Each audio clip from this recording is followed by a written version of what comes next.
Bismillah, assalamualaikum warahmatullahi wabarakatuh. Innal hamdalillahi nahmaduhu wa nasta'inuhu wa nastaghfiruh wa na'udzu billahi min syururi anfusina wa min sayyiati a'malina. May yahdihillahu fala mudhillalah wa may yudlil fala hadiyalah.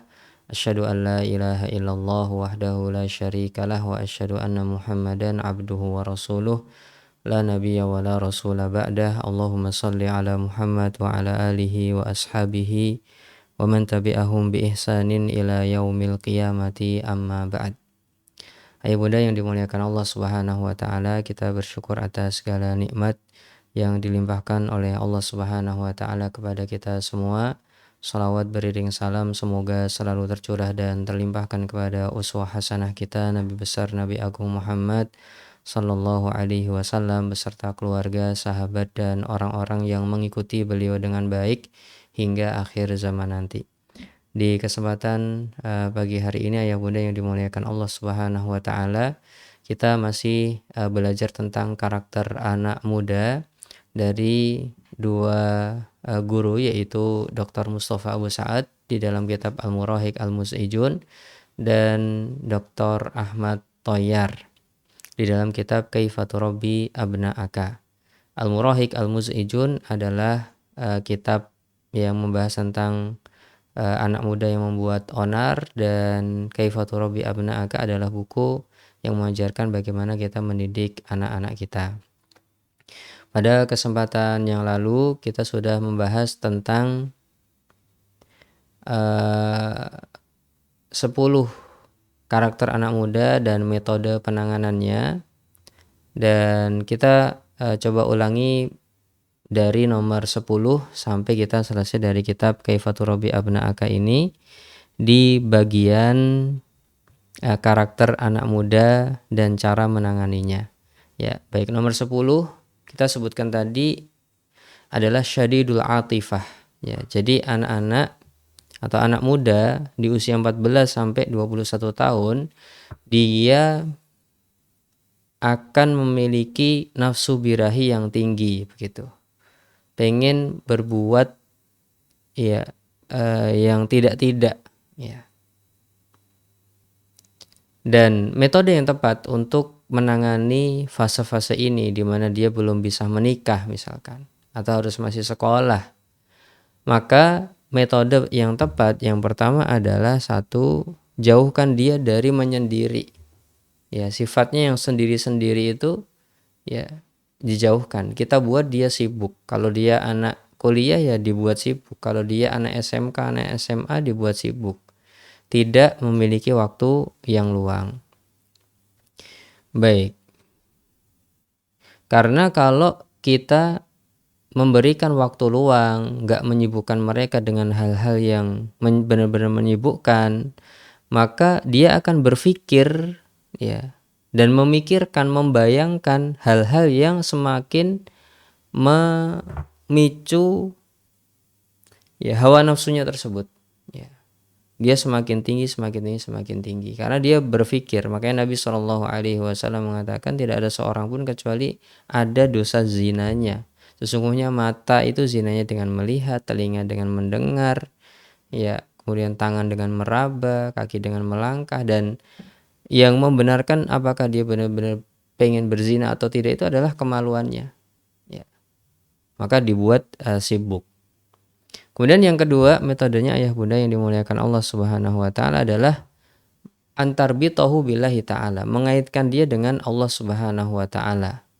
Fa innal atifah jayyasyah wal gharizah al musta'irah ya la tudfa'u bimithli ta'alluqi billah. Karena yang semisal seperti ini ya, nafsu birahi yang tinggi, ya hawa nafsu yang sangat besar ini tidak bisa dipadamkan kecuali dengan kebergantungan seorang hamba kepada Allah Subhanahu wa taala. Kaitkan dia dengan Allah Subhanahu wa taala. Ya, dan bagus sekali kalau di usia di bawah 14 tahun pendidikan dia untuk mengenal Allah Subhanahu wa taala sudah bagus ya, maka sangat bagus sekali. La haula wala quwata illa billah. Atau mungkin kita minta puasa ya. Gitu. Itu salah satu teknik yang bagus. Kemudian yang ketiga adalah kita berikan buku-buku kajian-kajian yang sifatnya sifat-sifat surga dan apa yang Allah janjikan bagi para penghuninya, ya. Ini sangat bagus sekali untuk anak-anak muda biar dia berjuang melawan hawa nafsunya itu dan punya harapan bahwasanya besok aku masuk surga. Besok ada kenikmatan yang lebih besar lagi. Gitu. Plus saat itu juga diingatkan dengan yang sifatnya azab atau siksaan dari Allah Subhanahu wa taala atau neraka, sifat-sifat neraka. Ya, hukuman-hukuman bagi orang-orang yang berbuat zina. Wah, itu penting itu, ya. Hadis-hadis zina bagi anak muda, wah itu perlu untuk kita berikan kepada anak-anak muda kita. Ya, jadi ingatkan dengan surga, kita buat dia takut dengan azab Allah Subhanahu wa taala. Itu akan membuat dia meredam hawa nafsu dan nafsu yang belum bisa tersalurkan tersebut. Kemudian yang kelima adalah bisa diredam dengan memenuhi waktunya, bimal ifarogihi, ya, dibuat sibuk tadi. Dan yang keenam, dijauhkan dari gambar-gambar, channel-channel, film-film, TV-TV yang mengandung gambar-gambar yang tidak baik, ya, wanita-wanita yang tidak berhijab misalkan. Maka dijauhkan dari yang seperti ini, ya, karena ini berbahaya. Makanya kalau sekarang game-game untuk anak-anak kok la haula wala quwata illa billah, ya, imajinasinya sampai seperti itu, ya, ini berbahaya, ya, dan secara tidak langsung akan memicu perbuatan perzinaan. Karena dari gambar itu dia akan berpikir, dari pikiran itu akan semakin naik nafsunya, ya, sehingga dia akan melakukan tindakan-tindakan yang tidak tepat. Ya, semoga Allah Subhanahu wa taala menjauhkan kita dan keluarga kita dari hal-hal yang tidak baik. Kemudian yang ke-11, ayah bunda yang dimuliakan Allah Subhanahu wa taala, karakter anak muda di usia 14 sampai 21 tahun adalah yubaligu fit tasliyati wal marahi wal mizahi. Ya, berlebihan, ya. Santai-santainya, berlebihan bercandanya, gitu ya. Wadhahik bisautin murtafi, kalau tertawa kenceng sekali. Nah, itu wajar itu. Anak muda tertawanya kenceng wajar, ya. Kalau sudah kakek-kakek kok tertawanya kenceng, ya itu udah masalah, ya. Tapi kalau anak muda itu wajar. Nah, terus gimana cara kita mengatasi anak-anak yang seperti ini, sedang banyak bercanda, ya, bercandanya keterlaluan, kadang juga tertawanya tinggi sekali. Maka yang pertama, ayah bunda yang dimuliakan Allah Subhanahu wa taala, antusyirahu bi annaka tafrahu li farahihi. Kalau anak kita bahagia, ikutlah bahagia. Wa anna ma yajidu minal farahi wa sururi najimun an rahatihi nafsiyah. Dan ketahuilah bahwasanya kebahagiaan itu karena ada ketenangan dalam hatinya. Ya, kalau dia lagi nggak tenang, nggak mungkin bahagia, nggak mungkin tertawa kayak gitu, nggak mungkin bercanda, mesti lemes, ya. Jadi karena dia bahagia. Wa tatlubu minhu an yakuna adh-dhahik bi sautin munkhafid. Kemudian dimintakan kepada anak kita, Mas, kalau tertawa pelan-pelan aja, ya. Nah, diingetin yang seperti itu dengan nada yang berkasih sayang. Tidak nyalahkan, tapi cuma mengingatkan, Mas, kalau bisa tertawanya pelan-pelan aja ya, dikurangi sedikit suaranya, gitu. Malu sama tetangga, nggak enak misalkan. Nah, itu bagus, ya.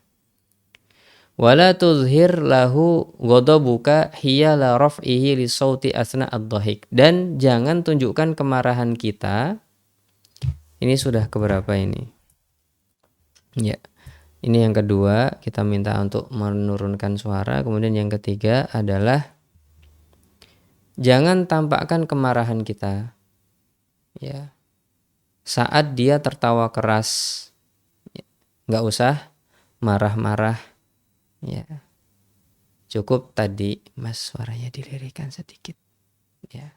Nah, dengan suara kayak gitu insya Allah anak kita bisa menerima. Tapi kalau kita marah-marah malah dia ikutan marah, ya, karena tenaga dia lebih besar. Baik, kemudian yang ke-12 ayah bunda yang dimuliakan Allah Subhanahu wa taala adalah al-iktiab wal ya'as wal qalaq wad dajar, ya. Ini iktiab itu kadang sedih, kadang ya'as itu putus asa, kemudian kolak itu khawatiran, ya, dojar itu enggak tenangan, ya. Karakter anak muda diantaranya ini juga, ya.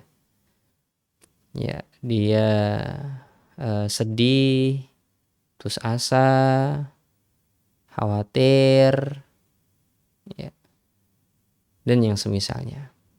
Terus gimana cara kita menangani karakter ini? Ya, mungkin nanti kita akan ketemui anak-anak muda yang cerita, kok aku begini ya, aku kok kayaknya nggak bisa ya. Nah, itu sedang ya'as itu.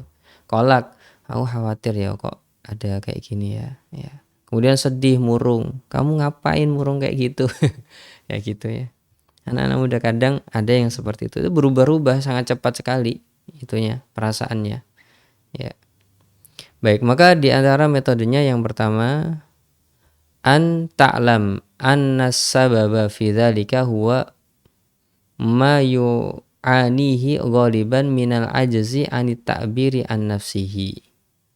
Ayah bunda harus paham yang pertama, anak-anak melakukan seperti itu karena dia merasa tidak mampu untuk mengungkapkan apa yang sedang dia rasakan. Bingung nih, aku harus ngomong apa ya? Kami bapak ibuku aku harus bilang apa? Apalagi anaknya nggak dekat sama bapak ibunya, wis tambah bingung. Tapi kalau bapak ibunya sudah menjadi sahabat anak, insya Allah dia banyak cerita. Ya. Oh, kalau aku takut bapak ibuku akan menenangkanku.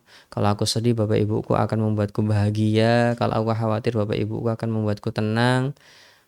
Bapak ibunya bisa menjadi sumber kebahagiaannya, sumber ketentramannya, ya insya Allah bisa cerita. Tapi kalau sudah nggak dekat, ya dia akan merasa susah. Aku mau ngomong sidik, mah diceramai roh bapakku misalkan. Ya, akhirnya malah ya dia bingung harus ngomong apa, harus cerita ke siapa. Ya, wakit manihi lin fi'alatihi wa masyakilihi. Dia menutup masalah-masalah sendiri. Ya, jadi ini terjadi gara-gara itu ya bunda. Ini sebab yang kedua kenapa terjadi. Ini sebab terjadi. Ya, yang kedua dia menutup, tertutup, ya apa-apa ditutupi, tidak cerita sama siapa-siapa, ya akan terlahirkan sifat-sifat ini, murung, ya. Nah, murung itu kan kalau diceritakan biasanya terus sembuh ya, selesai gitu kan. Baik, wasyiddah wal hazm min kibali ahlihi. Kemudian diantara sebabnya anak-anak murung, putus asa, khawatiran, itu adalah asyidah wal hazm min kibali ahli, karena bapak ibunya keras. Ya, keluarganya didik dia dengan keras. Pokoknya harus kayak gini, nggak kayak gini nggak boleh ya. Maka ada iktiab, ya kolak dan dojar. Kecuali orang-orang yang dirahmati oleh Allah Subhanahu wa taala ya. Anak-anak meskipun orang tuanya keras tetap baik itu ya ada. Ya, tapi ini kita belajar secara hukum dasarnya atau secara kaidah-kaidah dasarnya. Kemudian wal farag wal khauf minal mustaqbal ya. Kemudian ada kekhawatiran di masa depan, besok gimana ya? Ya, saya kerja apa? Saya menikah dengan siapa? Saya tinggal di mana? Ya, pokoknya kalau sudah ada kekhawatiran-kekhawatiran ini, pemikiran ini ya, jadi akan masuk ke dalam iktiab ya kolak dan dojar ya. Ya nggak tenangan, khawatiran, putus asa, sedih ya karena memikirkan masa depan. Tapi itu ya bagus, mau nggak mau memang harus ya, harus kepikiran. Dulu kita mungkin nggak kepikiran sampai umur 21 tahun atau 20 tahun baru kepikiran aku kerja apa, nikah harus apa ya. Kemudian bagaimana baru kepikiran. Tapi sebelum itu nggak kepikiran sama sekali. Ya, tapi memang itu sudah wajar akan ada, tinggal orang tua mengobati. Fa idza urifa sababu sahulal ilaju. Kalau diketahui sebabnya, maka obatnya mudah gitu ya. Dia khawatirnya karena apa? Kemudian sedihnya karena apa? Enggak tenangnya karena apa? Enak kalau ketahuan sebabnya. Makanya pernah ada yang konsultasi tanya jawab di PPI itu, Parenting dan Psikologi Islam, bertanyanya, Ustadz anak saya itu tidak mau disuruh TPA lagi karena dia beralasan suaranya nggak bagus. Ya, maka ketika konsultasi itu ibunya tanya, gimana Ustadz cara biar agar anak mau balik lagi ke TPA. Ya, maka salah satu yang kita sarankan adalah kalau bisa ganti TPA bagus gitu ya. Nggak di TPA situ, TPA ganti ke tempat lain. Ya, kenapa? Karena ada indikasi kalau anak umur 7 tahun atau di bawah 10 tahun di TPA kok dia bisa ngomong suaraku nggak bagus, bacaanku nggak bagus. Mesti ada orang yang ngomong itu. Entah gurunya, entah siapanya. Nah, kalau yang ngomong gurunya, berarti sumber masalahnya di gurunya. Harus ganti guru, harus ganti TPA. Nah, anak nggak mau lagi ketemu sama guru itu mungkin, gitu. Maka harus dicari sebabnya. Kalau sebabnya jelas gurunya, ganti TPA yang lain. Ya, kalau sebabnya gurunya kita memotivasi, ya mindsetnya belum berubah, ya susah. Tapi kalau dia nanti mindsetnya berubah, gak apa-apa lah. Guruku bilang suaraku jelek, bacaanku jelek, gak apa-apa. Dengan kalimat-kalimat dari orang tua dia mau berangkat insya Allah. Tapi kalau belum kuat nih keyakinan dalam dirinya, belum bisa mengontrol emosinya dan dia masih teriang-iang dengan kalimat gurunya, ya ndak mau berangkat. Ya, jadi harus dicari tahu sebabnya apa. Bahkan Dr. Mustafa Usa juga sering mengatakan tersebut bahwasanya apa yang dilakukan anak itu hanya a'rad. A'rad itu adalah tanda dan gejala. Mesti ada sebab utama di belakang sana. Anak berbohong menurut Dr. Mustafa Abu Sa'ad kemungkinannya dua. Kalau cerita bohongnya itu berkaitan dengan kesuksesan, dia lagi pengen pujian, ya maka kita berikan apresiasi atas hal-hal yang benar-benar terwujud. Kalau anaknya itu berbohong dengan sesuatu yang sifatnya kezaliman, dipukul, dizalimi, dibohongi dan lain sebagainya, maka dia lagi pengen perhatian dan kasih sayang. Maka berikan perhatian dan kasih sayang. Ya, kalau sudah diberikan, otomatis dia berhenti bohongnya. Tapi kalau nggak diberikan, dia akan mencari-cari imajinasi-imajinasi dan cerita-cerita fiktif. Pokoknya sampai dia mendapatkan perhatian atau mendapatkan apa yang dibutuhkan oleh jiwanya. Jadi mengetahui sebab tindakan itu penting.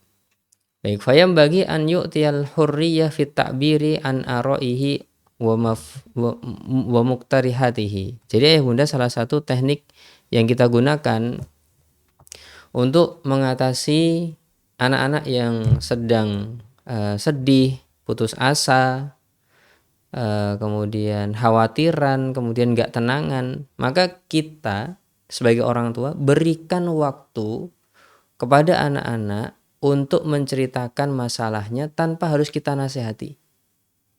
Ya. Jadi kalau Dr. Mustafa Usaad memberikan teknik 3 menit per hari, kasih kesempatan anak untuk bercerita apapun yang sedang dia rasakan tanpa dikomentari, tanpa dinasehati. Komentarnya kalau kasihan ya, waduh kasihan sekali ya, udah gitu aja. Ya, kalau bagus, wah masya Allah bagus sekali, udah gitu aja.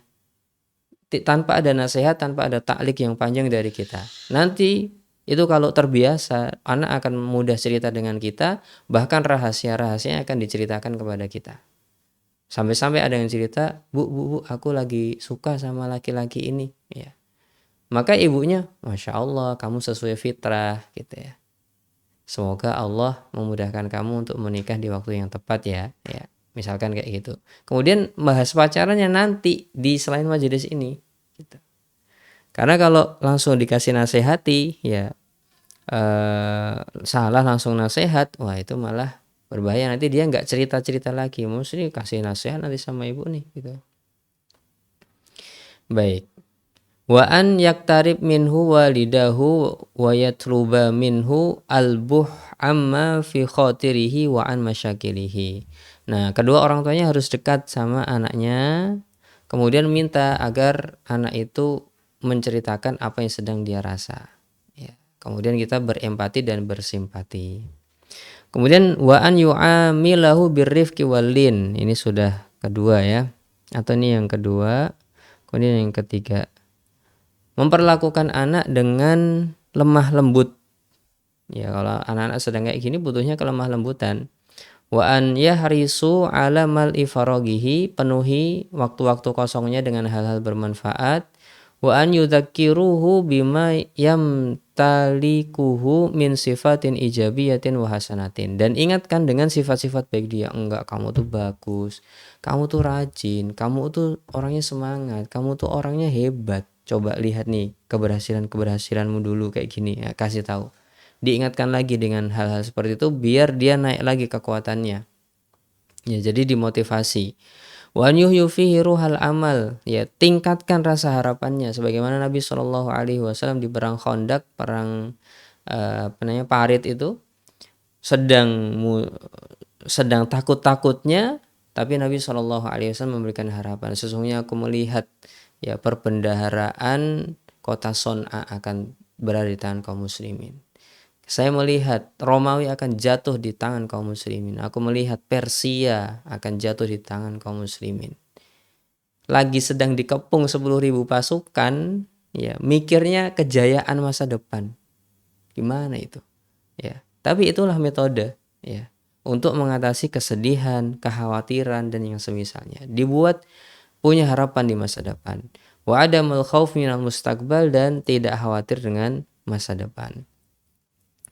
Wa kullu hadhil madhahir wa ghairuha turbaku wa turhakul murahik. Semua ini, ya, yang tadi sedih, ya, takut masa depan, harapan-harapan, teringat dengan hal-hal buruknya, ini akan membuat anak muda memang sedih gitu ya.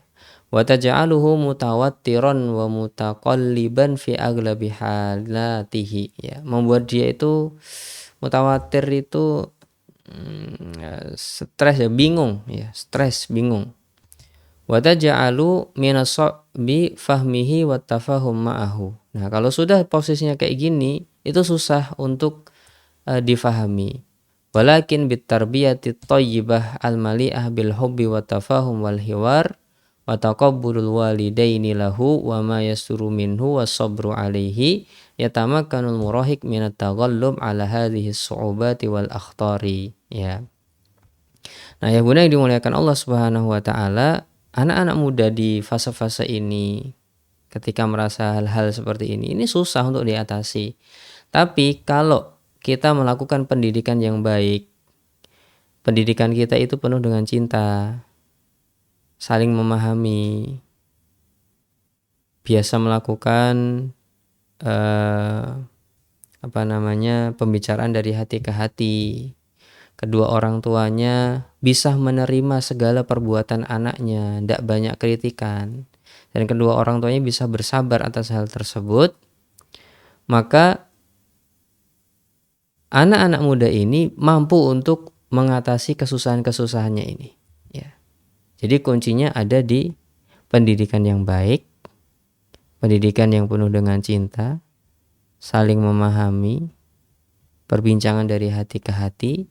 Orang tua bisa menerima anak dengan baik, apa adanya, anakku ya anakku, ya. Wa min sama an-najahu fil hayatil alamiyati wal mihaniyati wad diniyati. Nah, nanti kalau pendidikannya benar seperti ini, maka anak-anak akan sukses dalam kehidupan dunianya, ya. Jadi hidup di dalam pendidikan sukses, kemudian pekerjaan juga sukses, kemudian dalam agama juga sukses. Kalau kita bisa mendidik dengan baik, penuh dengan rasa cinta, saling memahami, perbincangan dari hati ke hati, dan bisa menerima apapun dari anak kita. Jadi apapun yang dilakukan anak kita, terimalah sebagai orang tua yang dititipi oleh Allah Subhanahu wa taala. Kemudian kita arahkan ke sisi-sisi yang baik, yang buruk kita kurangi sedikit demi sedikit. Karena tidak ada manusia yang sempurna. Fafahmu nafsiyatil waladi wa ma'rifatu ma ya'tarihi wa yuwajihu minas su'ubatin dakhiliyatin wa kharijiyatin tu'inul walid ala kayfiyati ta'amuli ma'ahu. Nah, bisa memahami kejiwaan anak, memahami apa yang sedang terjadi, ya, kesusahan apa yang ada dalam kejiwaan dalam dirinya, kesusahan apa yang terjadi di luar dirinya, ya, bisa memahami sebab-sebab ini, ya bunda, akan membantu orang tua untuk mengatasinya. Wa tashulu alaihil wusulu ilal ilajin najih, atau naji' lahu, dan akan mudah untuk menentukan obat yang mujarab bagi anak-anak. Ya, enak nanti. Fakunu ma'asyiral aba'i wal ummahat aunan li abnaikum al murahiqina fi hadhil marhalah al asibah alaihim, ya. Jadi para ayah bunda, jadilah orang yang bisa membantu anak-anak Anda. Jadilah penolong bagi anak-anak Anda yang sedang di masa muda ini, di fase-fase yang sangat susah ini. Asibah, ya, susah. Fasenya sedang susah. Waqifu ma'ahum, jadilah orang yang bisa mensupportnya. Jadilah supporter mereka, berdirilah bersama mereka. Wa tahammalu ma yabduru minhum min tasarrufatin la tunasibukum, dan sabarlah dengan tindakan-tindakan yang tidak membuat kalian enak. Sabar, ya, dilupakan gitu. Karena akan ada fase-fase ini. Wala takunu aunan alaihim, dan malah jangan menjadi orang yang tambah menyusahkan gitu, ya. Tambah nyusahke, ya, tambah menyusahkan anak, ya, malah kita mengomentari dengan hal-hal yang buruk, ya, kita tidak motivasi, malah menjelek-jelekkan, ya, maka ini aunan alaihim, akan berefek buruk. Fatah suruhum, ya, sehingga kita malah membuat mereka semakin jelek. Wasarimina ma'ahum fatunafiruhum, ya, kalau kita menjadi mohon maaf, ya, ya, menjadi orang yang keras padanya, maka mereka akan lari dari kita. Dan kalau sudah lari, ya nggak bisa kecekel anak muda ini, ya bunda. Kita harus kembali, ya, kita harus kembali menjadi teman dan sahabat dari anak-anak kita. Wal qawaid al atiyah hiya munsabbatun fi afdali wa anjahi turuqi fit ta'amul ma'ahum, ya, fi jami'i marahilihim wa bi khasatin marhatul murahaqah al muqliqah lil aba'i wal ummahat, ya. Dan kaidah-kaidah yang disebutkan tadi itu diberikan yang terbaik, yang paling sukses, agar orang tua bisa berinteraksi dengan anak, terutama di usia-usia remaja ini yang muqliqah, ya. Muqliqah itu membuat khawatir para orang tua dan membuat khawatir para ibu, ya. Maka metode-metode yang paling tepat yang telah disebutkan hendaknya kita lakukan, dan yang terpenting itu adalah sabar dan taghaful. Sabar dan taghaful itu adalah ketika kita bisa menerima mereka dan melupakan tindakan-tindakan buruk mereka. Dan itu insya Allah mudah dilakukan oleh orang tua, ya, dari bapak gitu, ya. Tapi kalau ibu-ibu kadang memang susah, tapi ya mau gimana lagi, ya, tetap kita hendaknya mengusahakan dan berusaha sebaik mungkin. Wallahu ta'ala alam bisawab, ya, mungkin ini yang bisa kita bahas pada kesempatan kali ini. Semoga menjadi ilmu yang bermanfaat. Terima kasih ayah bunda atas perhatiannya, mohon maaf atas segala kekurangannya. Subhanakallahumma wa bihamdika asyhadu an la ilaha illa anta astaghfiruka wa atubu ilaih. Assalamualaikum warahmatullahi wabarakatuh.